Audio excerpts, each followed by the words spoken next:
Welcome to Childcare Conversations, the podcast where early childhood leaders like you get real-world strategies, honest talk, and a whole lot of support. Whether you're running one center or many, we're here to help you lead with confidence and clarity. This episode is brought to you by this quarter's sponsor, Playground, the all-in-one childcare management software. We're all about managing monkeys and saving you time at your center. With this platform, you can. We're proud to partner with a team that's as committed to your success as we are. Learn more at tryplayground.com. Now, let's get into today's conversation, one we think you're really going to love. Well, guys, today we have the one, the only Latrice Galloway back for her second time on our podcast. And welcome, Latrice. How's things going today? Things are going amazing. And I would like to say, good seeing y'all again. We saw you this summer. Good being back here on the podcast with you guys, but everything has been going well. So thanks for having me again. Well, you've had a lot of stuff going on. So since we had you on last, you had a book come out. I did. And the conference was a success. And you have another conference coming up. When and where is that one? So we are having BTT 2026 in Atlanta on July 9th through the 12th. Super excited. This is year 3. And year 3, we're taking it on the road. 1 and 2 was such a success. It just continues to grow. And so we decided, why not leave Texas and see what Atlanta brings? Awesome. Well, great. And you have a book out. What's the name of the book? Yes, the book is called The Power of One. Released the book at BTT. It has been an Amazon bestseller. Just sharing my story about how just one decision and one childcare center changed my entire life. People really think that you need multiple locations and all these things. And I just want to share my story that that's not always the case, and given actually the blueprint of how I did it. Awesome. Well, how exciting. So we know that could be its own episode, but we're not going to go there today. We're just going to have a conversation about kind of some of the struggles that you experienced and some of the solutions you came.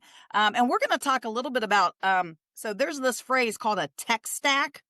And so today we're going to talk about how many different software you used to use, what that was like as an offsite owner, and maybe some solutions that you kind of found to fix that. And how you're seeing that with the people that you are mentoring, like how they're going through all that. So when you started back with that first program, day 1 with the Power of One, did you use any technology at the very beginning? I did. So I really think that's what set me apart from day one. Now, this was back in 2006, early 2007. Everyone around me was still signing in on paper. And then I found this software that I purchased, and it was amazing. It was a game changer. No one was doing it. And so we were signing everybody in and out on computers and running reports and things like that. This was, like I said, early 2007. And so I did. That was the first software I used in 2007, as soon as I opened. So did you just use that, or did you have email for sending communications to parents that was the same or different, and payroll and, maybe taxes and stuff? So this was in 2007. What was email marketing back then? We didn't even have social media marketing back then. And payroll was ran through my bank. Like back then, my bank had their own payroll services and credit card processing services. So for years, my bank did all my payroll and the credit card processing. Okay. All right. But that probably came with a fee. It definitely came with the fee. Nothing's free, but it was no softwares that were doing that back then. So I was using my bank to run all of that payroll and financial piece. So what was the first platform you ever used to send emails to parents? Constant Contact. Okay. And so did you use it as a CRM eventually, or did you just use it for email? I just used it for emails only. Like, I didn't know. I'm not tech savvy, right? I hire people to do that. But back then I couldn't hire anybody to do that. So I was figuring it out along the way. And when I decided to start an email list, which was years down the line when I figured out what that was and that I didn't have to keep sending all these emails one at a time, because that's what I was doing. And when I realized it was a better way, it was through Constant Contact. And I think I used them just because it was user friendly. Like for someone who didn't know how to use technology, it was very easy to put those email addresses in and create an email and send it out. And then we would send mainly newsletters and stuff like that. All right, so I'm going to touch on one thing because I think it's important to listen. So, for those of you who are listening, I want you to listen to what she just said, which was she made a list so she didn't have to send people one-on-one emails. So, regardless of what tech stack you do or do not have, regardless of where you are in the process of owning your childcare program, whether you are a smaller program or a family home, or you are running multiple locations, hopefully you have some way to organize all your contacts that's not a spreadsheet or a Word document. And you actually have a list, and not just your current clients, right? Everybody who's ever taken a tour. No. I also build my email list, and this is just a tip. I also build my email list too from just community events. That's their ticket in my free events. You have to give your email address and name to get in all the events that I have. So I continue to always grow my email list and send. They see our newsletter, whether they have kids or do have children that go somewhere else, and they're like, man, they always have some things going on at this place. So we just keep our name, whether we send tips out to parents, like Halloween's coming up, we'll probably send an email just about, some tips on being safe during Halloween, just to keep our name on their brain in case they have kids later, grandkids, their neighbors looking for a center. You never know. Absolutely. Oh, I love that. And that is something, we've been talking about that since 2002. So for a long time. So the other thing is, your payroll was currently being done by your bank. When did you change that? Did you switch to QuickBooks or a payroll service? Mm-hmm.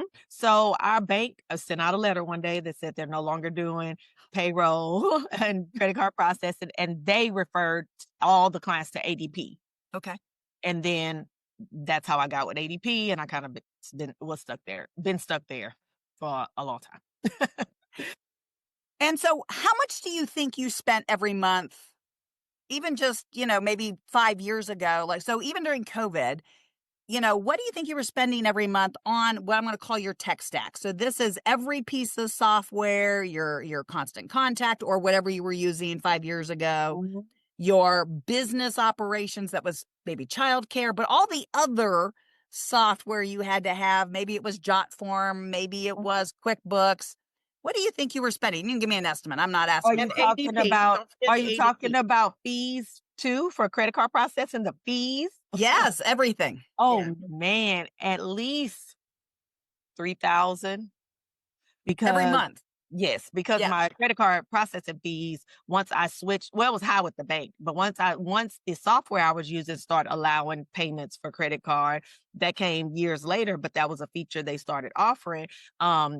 The fees were very expensive. And so I was easily running $2,000 a month just on the fees for the parents to pay with their credit card. It wasn't back then, you weren't able to pass that on to parents.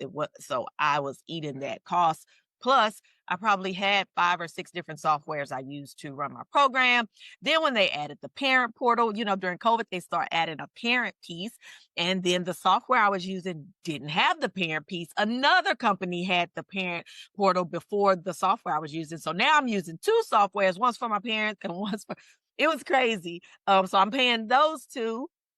So easily $3,000 a month on fees and software and things to keep my business running.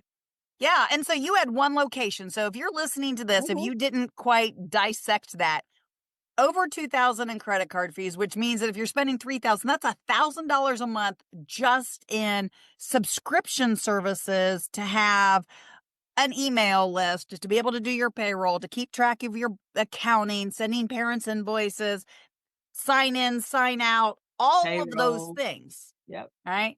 So when did you decide there had to be a better way? What did that look like to you? Talk to us a little bit about when you were finally like, I don't know. Something had to go. So eventually, the software I was using started having, adding different features where I was able to get rid of a few things, right? And I was still struggling with it. But at one point, I just thought, this is just how it is. I just got to deal with it, right? And then I had another company reach out to me and say, let us do a demo. And I said, and I'm not interested in a demo. I'm good where I'm at because, again, I'm a loyal person. I don't like technology. When I'm comfortable with something, I stay there. But they were persistent. And I said, let's do the demo. Okay. And when I done the demo, I was thoroughly impressed. Like, wait, it does all of this in one? All of this in one payment? And they said, yeah.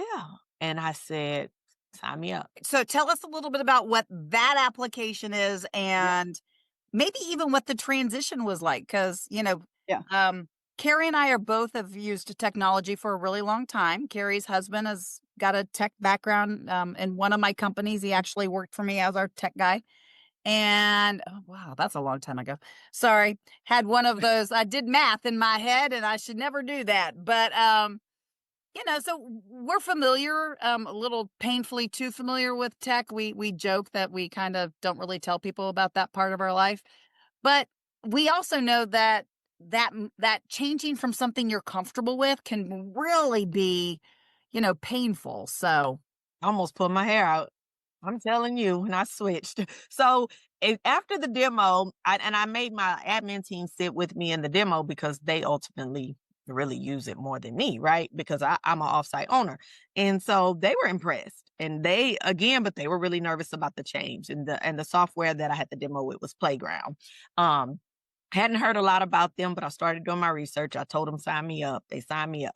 Funny part is they signed me up probably in May, and I was so scared to switch. I said, I was paying, but I was like, yeah, not yet. Not this month, not this month, not this month.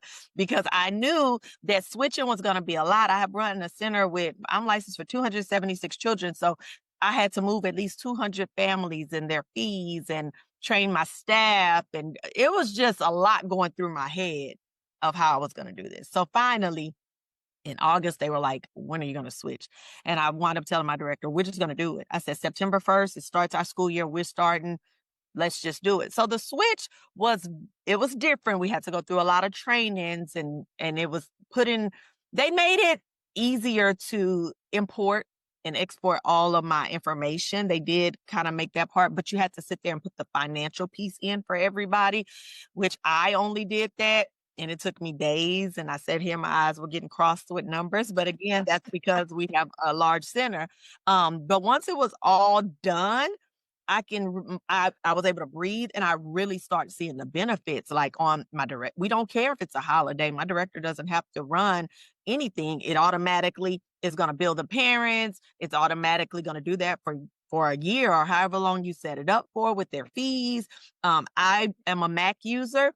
And my other software that I used for years was not compatible to Mac. So that was another selling feature for me. I run my business from the beach now with my Mac. And I love that for me. So that was something that I love to be able to do as well. But the transition, it took a minute for my team to get it. But once they got it, they saw the benefits. It took a minute for my parents. You know how parents are. They didn't like that. Now the fees are yours. They didn't like it, but I mean, they complained maybe the first 2 times. What, are you going to take your kid out for $3? Like, come on, or $5 or whatever.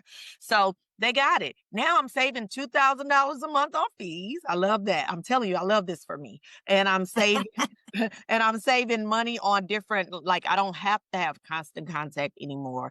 The ADP, I don't have to have that anymore. I don't have to have the CRM that I was using anymore. All this is built into the Playground software and I love it. It's user friendly. Their customer support has been A1 because if you need something, they have this immediate chat button right at the bottom. And they can chime in on your screen and walk you through it if you need them to. I absolutely love it. Again, my team does now. First, they were like, why would you do this? Because they had to learn. Parents were we don't like it, but now they love it. They pay from their cell phone. We got rid of those credit card swipe things at our front desk. They pay from their cell phone. They get messages. They communicate with the teachers. We communicate back. They're getting pictures, and their feed looks almost like a social media feed. And that's what our generation's used to. So they love logging in and scrolling up like it's a Facebook, Instagram feed and seeing what their children are doing throughout the day. One of the features that I really love, and I'm discovering new features all the time, even though I've been using it for over a year now, is you can schedule all your posts. This is like social media. So like we have things. So now I delegate to one of my admin team on the first of every month, schedule all the posts that we want to go out to the parents about events and things that we're having going on. And this week is Spirit Week. Like she schedules them on the first, and we never have to worry about it again for the whole entire month. She takes our newsletter and takes our chart and looks at every single thing we have going on, whether it's bring your brown bag lunch, bring this, do that, wear pink, and all that goes out on all that scheduled at the first of the month. Where So she only has to think about it one day. time. She Yes. doesn't have to remember, oh, right, this No. classroom's Yeah, picture day no. is this day, Nope. and this classroom's picture day Nope. is that day. She doesn't have to remember it. She does it once in like an hour and a half. It may take her an hour or so, but that's it. She does it one time. And because before it's like, did you send a message? Tomorrow is pajama day. Oh crap, we forgot. Oh, did you remind the parents that it's picture day Monday? Oh, wait, let me send. Now, do it once, and schedule it. It goes out when you tell it. Okay, That so is a game changer. So that's another one of those tips. I don't care what platform you're using, delegate and batch. Those are things that you can apply that to your social media, to your newsletters, parent communication. Absolutely. Delegate, all about the delegate. Okay, let's circle back also to that whole, in this era of the budgets being tighter and tighter and tighter in a child care program, saving $2,000, that's the equivalent, depending on your tuition, of, it's definitely several children's worth of tuition, right? And so if you've got a little bit of wiggle room, you've just bought yourself $2,000 by switching platforms, and you've made life easier for yourself as an administrator, and you've saved money for the owner, and the parents are happier. So I get that there's the switching cost, the amount of time to learn the new software. But other than the switching cost, why would we not save that $2,000 and make our lives better? I agree. And I think the difference too with Playground, and I see in a lot of Facebook groups, and I've heard this before with a lot of my clients that have switched. I think it's the initial shock factor, because they do cost a little bit more than your average $29.99, $99.99. But once you break it down, okay, what are you paying for ADP? What are you paying for your CRM? What are you paying for your email marketing? How much in fees are you paying? Then that's how I have to do my clients when they first see, and then they're like, oh, right, you're going to be able to cancel that, and pay that one person. And it's still 3 times cheaper. Well, and then even just the customer service piece with that, right? So instead of having 4 or 5 pieces of software that you have to ask customer service, you have one location, and they know your whole history when they pull up your information. So, well, Latrice, thank you so much for sharing your experience. And I think we've given some folks some great little nuggets, even if they aren't interested. They've been with their software for 16 years. It's not broken, Yep. They want to stay there. I just hope that they think about things from a budget standpoint, an ultimate time and location. And you are the second person we've had who've talked to us about that platform.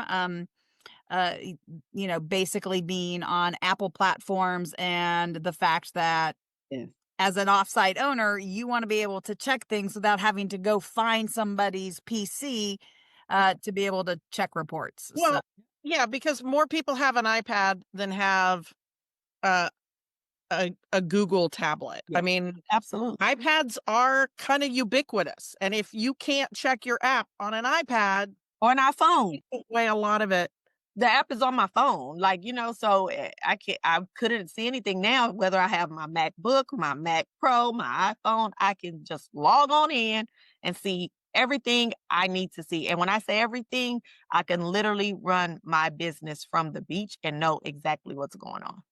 That always sounds like a lovely thing. Don't you think, Carrie? Like, who doesn't want to run their Sounds good to business from me. the beach? I mean, I'm willing to go to the water pretty much anytime. I will go get in the pool. Kate and I have great business meetings in a pool or at Disney. These are some of our favorite places to have business meetings. Yep. I mean, I agree. I agree. Give me a beach, some sand, and I can make, memories and make money. Yeah. I'm good. What a lovely combination. Carrie, what do we need to do now? Well, we need to remind people that they should go get Latrice's book, The Power of One. You can get it at your local bookseller or you can get it on the Zon, right? We hopefully will have some at some of her books at a couple of the conferences we've got coming up. Also, like the show, make sure you're subscribed or following, depending on your platform, and send us a message. You've got that ability in the show notes to send us a message and ask questions. What do you want to hear about next? What is the biggest problem happening at your program? How do maybe you want to know how to get in touch with Latrice because you want to know more about Born to Teach 2026. All of that can be done by hitting that contact the show button, and we'll talk to you in a few days. All righty. Thank you, ladies. Thanks for tuning in. We love bringing you real talk and fresh insight from the world of early childhood education. Be sure to follow us on social media to stay connected and catch all of the latest episodes. And if you're planning a conference, training, or special event, Kate and Carrie would love to speak to your audience. You can learn more about their keynote sessions and workshops at kateandcarrie.com. If you learned something today, share the show and leave us a review below. We'll see you next time on Childcare Conversations.